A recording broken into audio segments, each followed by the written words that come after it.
I think आज के time पर अगर कोई एक शब्द है जिसका सबसे ज्यादा इस्तेमाल होता है बिना उसके रियल मीनिंग को समझे, तो वो कोई और नहीं बल्कि सेक्युलरिज्म यानी धर्मनिरपेक्षता ही होगा। लेफ्ट के लोग इसकी सपोर्ट में खड़े दिखते हैं, लिबरल लोग इसे सिर्फ एक डिबेट का मुद्दा समझते हैं और राइट के लोगों को इस शब्द से थोड़ी सी दिक्कत होती है। अब देखिए, इसी कारण होता क्या है कि रिसेंटली जब देश में सब कुछ रिलेटिवली सही चल रहा था, तो एक नई बहस को आरएसएस के कुछ लीडर्स ने हवा देनी शुरू कर दी कि सेक्युलरिज्म शब्द हमारे कॉन्स्टिट्यूशन के प्रियम्बल में गलत तरीके से लिखा गया है। और अगर आप पॉलिटिक्स को हल्का सा भी समझते हैं तो आप जानते ही होंगे कि देश का राइट विंग इस कॉन्सेप्ट से खुद को काफी हद तक एसोसिएट करने से बचता रहता है। लेकिन क्या आपको पता है कि प्रियम्बल में सेक्युलरिज्म या कहिए कि सोशलिज्म ये रहे ना रहे, इससे कोई फर्क नहीं पड़ता। जी हां, कोई फर्क नहीं पड़ता, क्योंकि ये दो शब्द 1976 से पहले हमारे प्रियम्बल में थे ही नहीं। तो क्या हम तब सोशलिस्ट या सेक्युलर नहीं थे? डेफिनेटली थे। जो अभी आर्ग्यूमेंट देंगे कि हम नहीं थे, तो अगर नहीं थे तो सोशलिस्ट नहीं थे तो लैंड रिफॉर्म्स क्या था? अगर सेक्युलर नहीं थे तो आर्टिकल 25, 26, 27, 28 हमारे संविधान में क्या कर रहे थे? हेंस दोस्तों, प्रियम्बल में से ये शब्द हटाना पॉलिटिशियंस की एक गेम है। बेचारी जनता को इससे मूर्ख बनाया जाता है। टाइम टू टाइम इसको बार बार ये मुद्दा उठाया जाता है, क्योंकि सेक्युलरिज्म या सोशलिज्म प्रियम्बल से भारत में लागू होते ही नहीं। ये आपको कोई नहीं बताएगा। वो लागू होते हैं फंडामेंटल राइट्स और डीपीएसपी से। Preamble in itself is not enforceable. इसी वजह से दोस्तों, भारत का एक सेक्युलर नेशन होना अक्सर चर्चा का केंद्र बना रहता है। अब क्या हो अगर मैं आपसे कहूं कि भारत असल में जिस सेक्युलरिज्म का झंडा ये सब ग्रुप्स उठाते हैं, यानी धर्मनिरपेक्ष, वो कभी है ही नहीं, ना ही था और ना ही होगा। हो सकता है कि अभी आपको ये स्टेटमेंट थोड़ा बड़ा या बोल्ड लगे, लेकिन दोस्तों, जब आप इस वीडियो में सेक्युलरिज्म के रियल मीनिंग को समझ जाओगे और उसे इंडिया के कॉन्टेक्स्ट में जोड़कर देखोगे, तो आपको ये बात बिल्कुल क्लियर हो जाएगी कि मैं इंडिया के सेक्युलर कंट्री होने पर सवाल क्यों उठा रहा हूं। इसीलिए आइए आज के अपने इस वीडियो में हम ट्राई करते हैं कि आपको सेक्युलरिज्म का एक पूरा क्रिस्प एंड क्लियर आइडिया दे पाए। सबसे पहले बात करते हैं सेक्युलरिज्म शब्द की, जिसके रूट्स लैटिन वर्ड सेक्युलम से जुड़ते हैं और इसी से बना है सेक्युलर, जिसे एक कॉन्सेप्ट के रूप में दुनिया को पहली बार 1851 में इंट्रोड्यूस किया था British writer George Jacob Hollioake ने। अब यहां तक तो सब कुछ स्मूथ था, लेकिन पहला कंफ्यूजन शुरू होता है इसके हिंदी अनुवाद से, यानी सेक्युलरिज्म का हिंदी वर्जन धर्मनिरपेक्षता से। अब दिक्कत यह हुई कि धर्म शब्द का इंग्लिश में तो सीधा मतलब हो जाता है कि भाई रिलीजन, यानी रिलीजन से दूरी, लेकिन हिंदी में इसके कई लेयर्स होते हैं। कभी धर्म का मतलब ड्यूटी होता है, कभी राइटियसनेस, कभी कल्चर, और रिलीजन तो इन सब मीनिंग्स में से सिर्फ एक ही है। अब इसी वजह से धर्मनिरपेक्षता शब्द आम आदमी के लिए कंफ्यूजिंग बन जाता है। अब देखिए, ये तो हो गया इसका लिटरल मीनिंग से होने वाला कंफ्यूजन। अब इस वर्ड के कॉन्सेप्ट के हिसाब से होने वाले कंफ्यूजन को भी समझ लेते हैं, जिसके लिए सबसे पहले हमें यह समझना चाहिए कि आखिर सेक्युलरिज्म का कॉन्सेप्ट लाया ही क्यों गया था दुनिया में। तो दोस्तों, सेक्युलरिज्म का कॉन्सेप्ट यूरोप में आया था और इसके आने के पीछे का कारण यह था कि वहां कई सालों तक चर्च और स्टेट एक दूसरे में घुले मिले हुए थे। वहां के राजा और चर्च की आपस में सांठ गांठ थी, जिससे वो सारी दुनिया चलाते थे, जिसके डार्क एज का भी नाम दिया जाता है। अब कैथोलिक चर्च के पास सिर्फ धार्मिक ही नहीं बल्कि सियासी ताकत भी थी। लोगों की जिंदगी, राजाओं के फैसले और कानून तक पर चर्च का प्रभाव हुआ करता था। लेकिन जब रेनाइसेंस और एनलाइटनमेंट जैसे मूवमेंट्स आए, तो लोगों ने सोचना शुरू किया कि भाई धर्म व्यक्ति का व्यक्तिगत मामला होना चाहिए, राज्य का नहीं मामला है वो। तो इसके बाद दोस्तों, फ्रेंच रेवोल्यूशन 1789 में एक बड़ा बदलाव लाता है, जहां पे लोगों ने डिमांड किया कि स्टेट को रिलीजन से अलग होना चाहिए। तो असल में सेक्युलरिज्म का जो वेस्टर्न कॉन्सेप्ट है, उसे एक लाइन से हम अगर समझना चाहें तो उसका मतलब है कि faith is personal, power is public, keep the church and the state apart.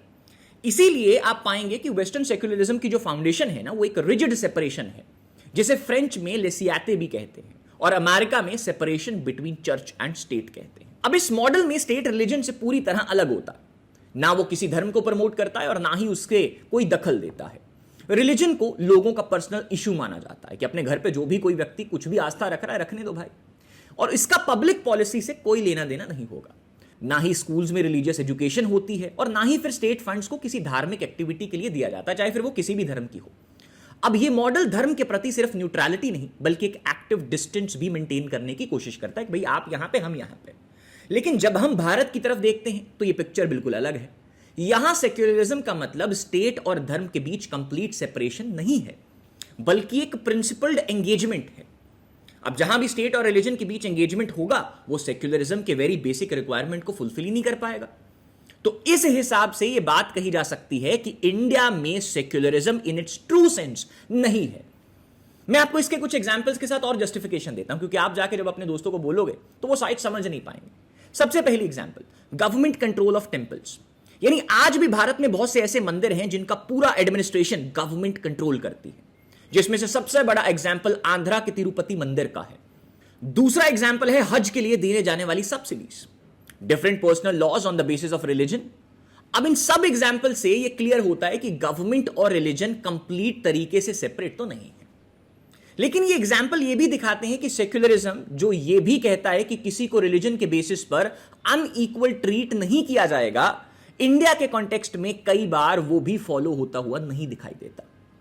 जैसे अब गवर्नमेंट कंट्रोल ऑफ टेंपल्स को ही एग्जाम्पल ले लीजिए, जिसमें यह बात कही जाती है कि मंदिरों को तो सरकार खुद कंट्रोल करती है, लेकिन देश में चर्च और मस्जिद सरकार के कंट्रोल में है ही नहीं। यानी मेजॉरिटी पॉपुलेशन इसे डिस्क्रिमिनेशन मानती है। और साथ ही हज यात्रा में मिलने वाली सब्सिडीज अमरनाथ यात्रा या चारधाम यात्रा में नहीं दी जाती। तो क्या यह एक इनइक्वालिटी नहीं है? डेफिनेटली इसे भी लोग इनइक्वालिटी की तरह देखते हैं। और अगर ये इनइक्वालिटी है तो हम सेक्युलर कैसे हो गए? अब इस तरह से आपको यह तो क्लियर हो गया होगा कि सेक्युलरिज्म के जो दो बेसिक रिक्वायरमेंट्स हैं उनको इंडिया और इंडिया का गवर्नेंस मॉडल फुलफिल नहीं करता। इसलिए मैंने आपको शुरू में कहा था कि India is not a secular nation. यहीं पर लेकिन एक सवाल उठता है कि इंडिया सेक्युलर नहीं है तो फिर हमारे प्रियम्बल में भाई क्यों लिखा गया है, और आम फहमी यह क्यों है कि इंडिया एक सेक्युलर देश है? तो दोस्तों अब हम आपको यहां से समझाएंगे कि कैसे इंडिया सो कॉल्ड सेक्युलरिज्म के बेसिक रिक्वायरमेंट को ना पूरा करते हुए भी एक सेक्युलर स्टेट कैसे समझा जाता है। दोस्तों इंडिया के केस में सेक्युलरिज्म को समझने के लिए हमें राजीव भार्गव के एक एस्से को जरूर पढ़ना चाहिए, जिसका नाम है the distinctiveness of Indian secularism, जिसमें इंडिया के सेक्युलरिज्म को समझने के लिए वो एक टर्म यूज करते हैं और वो टर्म है द प्रिंसिपल्ड डिस्टेंस।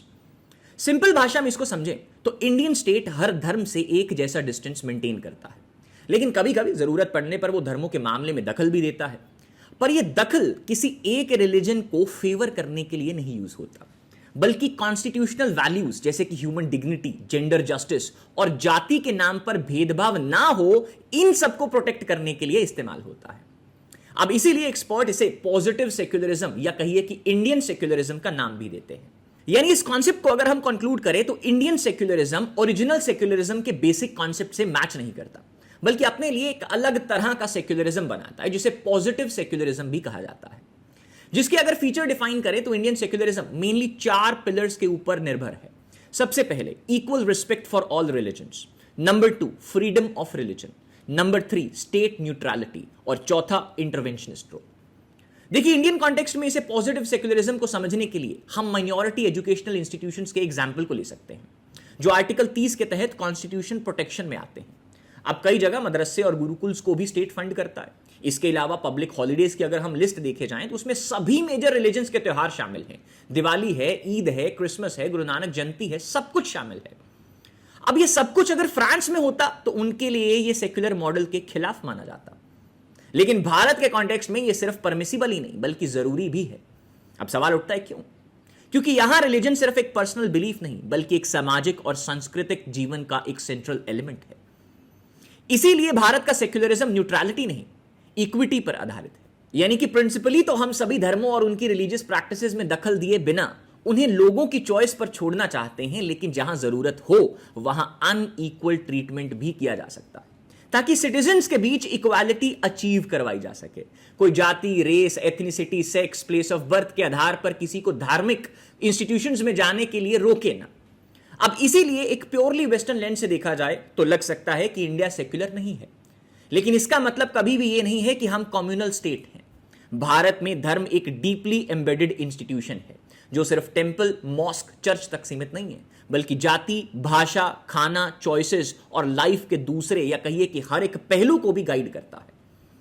इसीलिए यहां सेक्युलरिज्म को नेगेटिव लेंस में लागू करना ना तो पॉसिबल है और ना ही डिजायरेबल। इसी नुआंस को समझना बहुत जरूरी है दोस्तों।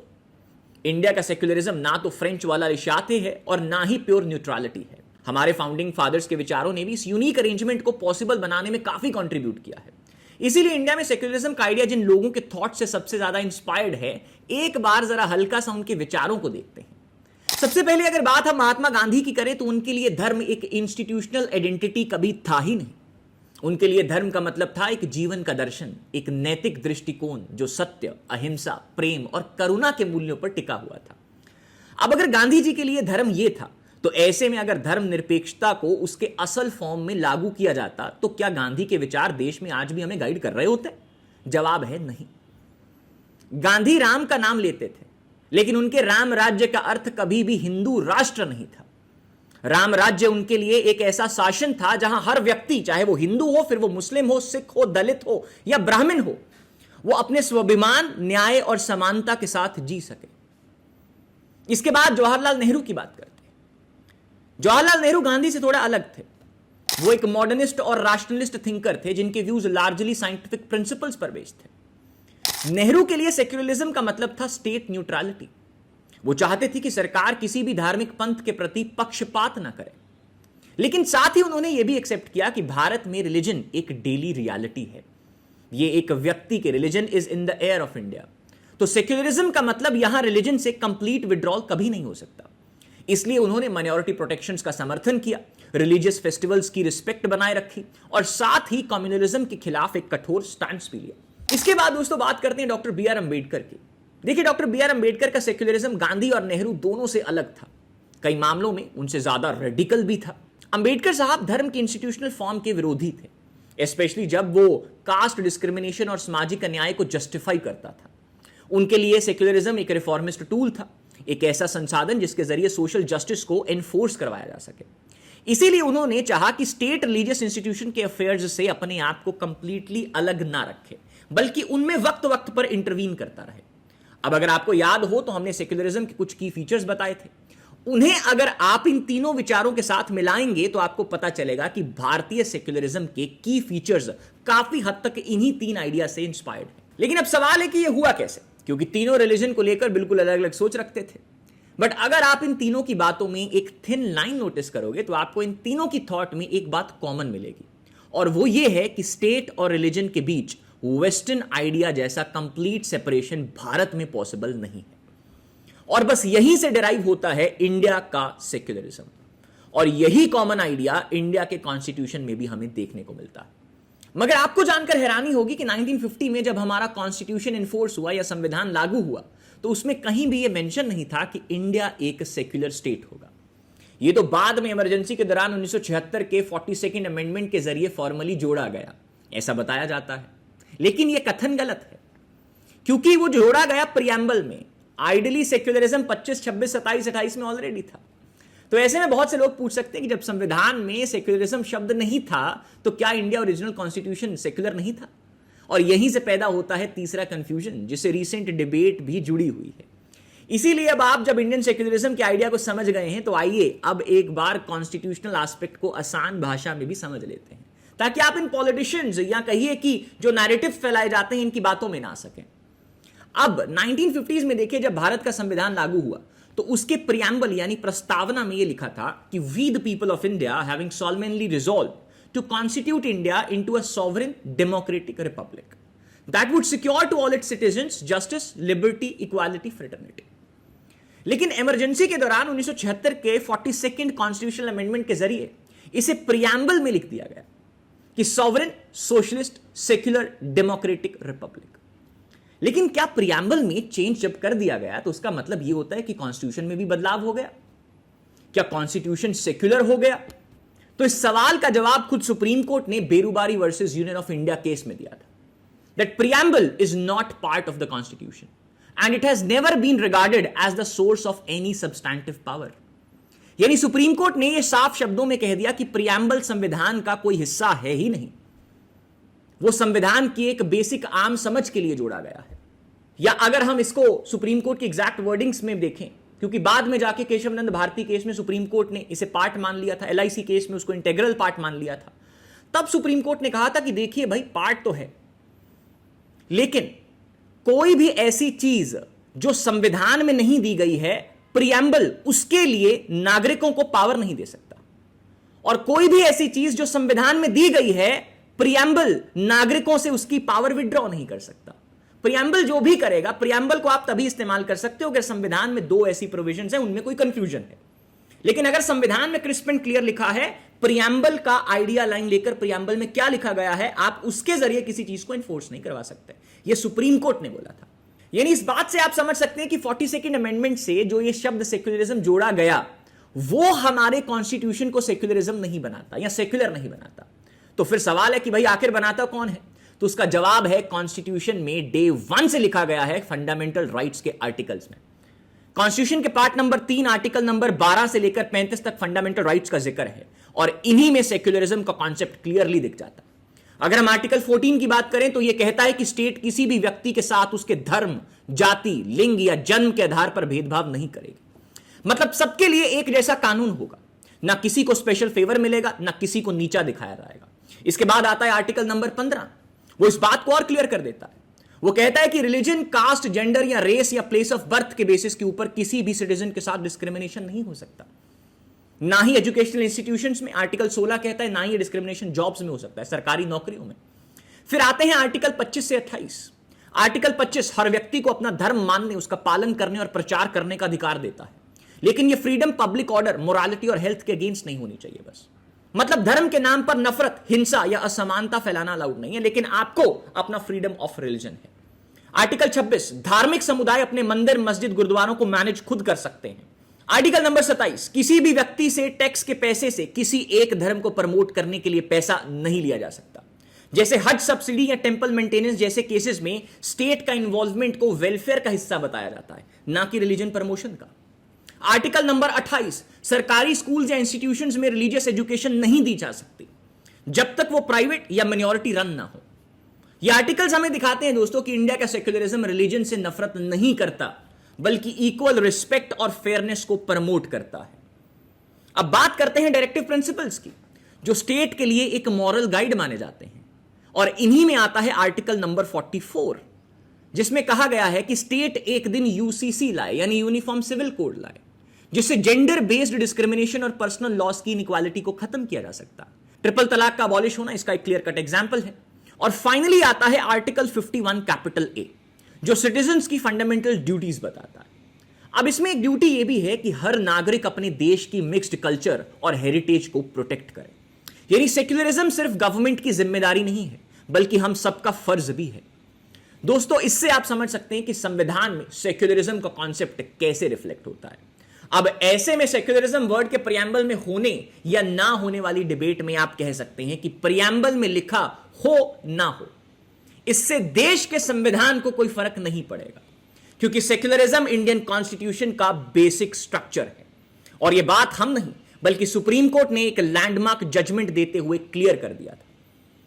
1994 में एसआर बोमई केस में सुप्रीम कोर्ट के सामने सवाल था कि क्या कम्युनलिज्म के आरोप पर किसी राज्य की सरकार को आर्टिकल 356 के तहत डिसमिस करके वहां पे प्रेसिडेंशियल रूल लगाया जा सकता है या नहीं। उस वक्त कर्नाटक के सीएम एसआर बोमई की सरकार पर कम्युनल बायस के आरोप लगाकर गवर्नर ने वहां पे प्रेसिडेंट्स रूल रिकमेंड कर दिया था, जिसे एसआर बोमई ने सुप्रीम कोर्ट में चैलेंज करा। और उस वक्त सुप्रीम कोर्ट ने इस केस को संविधान के मूल सिद्धांत सेक्युलरिज्म की एक प्रक्रियात्मक व्याख्या करने का एक मौका माना। अपनी जजमेंट में कोर्ट ने साफ कहा कि सेक्युलरिज्म सिर्फ एक पॉलिटिकल आइडियल नहीं है, बल्कि भारत के संविधान का बेसिक स्ट्रक्चर है। यानी पार्लियामेंट हो या कोई भी सरकार हो, इसे वो हटा नहीं सकते। कोर्ट ने यह बताया कि अगर कोई सरकार या स्टेट धार्मिक पक्षपात करता है तो वो संविधान के मूल ढांचे का उल्लंघन माना जाएगा। इस केस में सुप्रीम कोर्ट ने सेक्युलरिज्म को एक एनफोर्सिएबल कॉन्स्टिट्यूशनल वैल्यू बनाया, जिसे जुडिशियल रिव्यू के जरिए प्रोटेक्ट किया जा सकता है। इस जजमेंट के बाद सेक्युलरिज्म सिर्फ एक सॉफ्ट मॉरल आइडिया नहीं रहा, बल्कि एक हार्ड कॉन्स्टिट्यूशनल नॉर्म भी बन गया, जो हर सरकार के लिए मानने लायक और बाइंडिंग है। तो इन बहकी बातों में मत आइएगा दोस्तों, ये सब neo divide and rule politics का हिस्सा है। सेक्युलरिज्म और सोशलिज्म प्रियम्बल में रहने से देश सेक्युलर या सोशलिस्ट नहीं होगा, यह कथन सारे का सारा गलत है। जिन्होंने 76 में इसे इंक्लूड किया था, उनका भी मकसद वोट बैंक था। आज जो हटाने की बात करते हैं, उनका भी वक्त वक्त पर मुद्दा वोट बैंक ही है। आपके लिए सिर्फ इतना जानना जरूरी है कि ये दो शब्द जिस दिन फंडामेंटल राइट्स और डीपीएसपी से हटेंगे, फर्क उस दिन पड़ेगा। लेकिन सुप्रीम कोर्ट ने, जैसा कि मैंने आपको पहले बताया, इन्हें बेसिक स्ट्रक्चर का हिस्सा माना है, जिस वजह से इन्हें हटाना will almost be near to impossible. तो इसलिए दोस्तों आप सब अभी निश्चिंत रहिएगा, इन पॉलिटिकल मुद्दों के, पॉलिटिकल डिबेट्स के झांसे में आकर इन लोगों के पीछे मत लग जाइएगा। लेकिन the part two reality, constitution और लीगल गारंटीज के बावजूद भी इंडियन सेक्युलरिज्म के साथ कई कॉन्ट्रोडिक्शंस भी हम आए दिन देखते हैं, जो बताते हैं कि भारत का सेक्युलरिज्म कॉन्स्टेंटली एक टाइट रोप वॉक करता रहता है। एक तरफ हमें डाइवर्सिटी का सम्मान भी करना है, जिसमें हर समुदाय की धार्मिक और सांस्कृतिक पहचान बनाई जा सके, और दूसरी तरफ हमें इक्वालिटी और कॉन्स्टिट्यूशनल मोरालिटी का भी पालन करना है, जिसमें सभी नागरिकों को एक जैसे अधिकार और कानून का संरक्षण मिले। तो भारत का सेक्युलरिज्म एक फिक्स्ड डॉक्ट्रिन नहीं, बल्कि एक डेलिकेट बैलेंस है, जिसे हर रोज नए सामाजिक, धार्मिक और राजनीतिक चैलेंजेस के बीच मेंटेन करना पड़ता है। इसलिए कई स्कॉलर्स कहते हैं कि भारत का सेक्युलरिज्म एक कंप्लीट प्रोजेक्ट है, जिसे हमेशा नए दौर में नए तरीके से इंटरप्रेट, इंप्लीमेंट और डिफेंड करना पड़ता है। और यह काम सिर्फ सरकार या कोर्ट का नहीं, यह एक कलेक्टिव कॉन्स्टिट्यूशनल रिस्पॉन्सिबिलिटी है, जिसमें नागरिक, मीडिया, जुडिशरी और सिविल सोसाइटी सभी का योगदान जरूरी है। तो दोस्तों आई होप अब इन बातों से आपको रियल इंडियन सेक्युलरिज्म का मतलब समझ में आ गया होगा। आप जो पॉलिटिकल वोट बैंक्स के लिए डिबेट्स छेड़े जाते हैं, समाज में लोगों को अपने पीछे लगाया जाता है, आप उनसे भी बच पाओगे। So that was analysis for today's video. आप आपके क्या विचार हैं इस वीडियो के ऊपर हमें कमेंट सेक्शन में जरूर बताइएगा। जल्द मिलते हैं एक नई वीडियो के साथ। टिल दैट टाइम, जय हिंद, जय भारत। और अगर आपको ये वीडियो अच्छी लगी हो तो इस वीडियो को लाइक करके चैनल को सब्सक्राइब करना ना भूलें।